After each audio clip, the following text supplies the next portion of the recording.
Bordi keldi yo'qoldi. Aytaymi sababini? Xarajat odamlarni berib qo'ydi adabini. Telefonda gaplashamiz, bahonamiz ob-havo. 4 ta non u yo'l kira bo'lib qolgan muammo. Yoshlarga qiyin bo'ldi gazga, suvga, svetga, maoshlari yetmayapti. Yer solig'i, axlatga.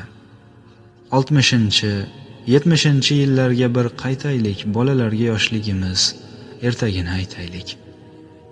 Eshigimiz taqillatib to'la yo'q edi.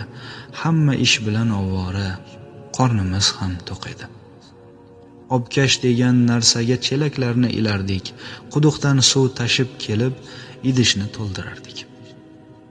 Tanchaga cho'g' olib kelib bosib qo'yib kuliga 1 kilo un berardi, buxonkani puliga.